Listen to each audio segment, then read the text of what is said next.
davetinin önünde büyük engeller oluştuğu zaman mekan değiştirirler, yer değiştirirler ve o insanlığa iletmekle yükümlü oldukları mesajı başka topraklara taşırlar.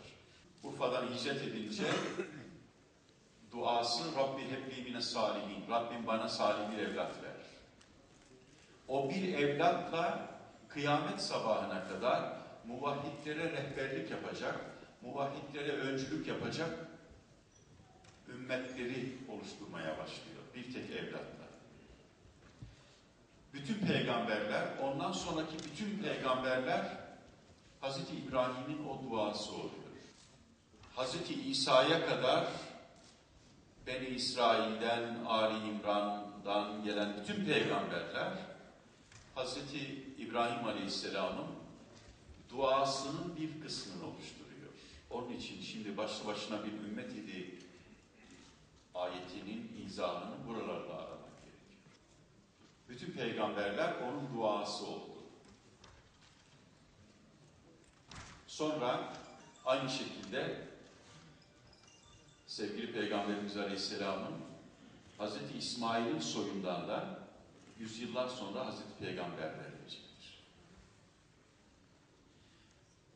İşte bu tablo İbrahim başlı başına bir ümmet idi ayetinin izahı. Sadece İslam dünyasında değil, dünyanın muhtelif yerlerinde bu sıkıntılar yaşanmaya devam ediyor. Biz kendi dertlerimizle, bölgemizin problemleriyle ilgilenmeye devam ederken 2 senedir Arakan'da ve bütün dünyaya bir barış inancı olarak gösterilen Budizmin nasıl bir terör estirdiğini hepimiz unuttuk. Arakan'da, Burma'da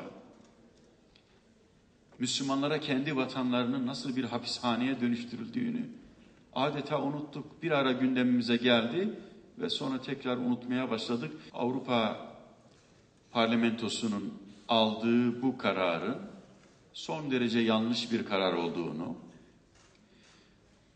1,5 milyar Müslümanın, hatta Yahudilerin Hazreti İbrahim'den bu yana uygulaya geldikleri, arkasında pek çok dini, manevi anlamlar ve semboller taşıyan bir uygulamayı, hem de annenin, babanın, velinin çocuğunu yaralaması gibi bir suç olarak telakki etmesinin bir akıl tutulması anlamına geldiğini düşünüyorum.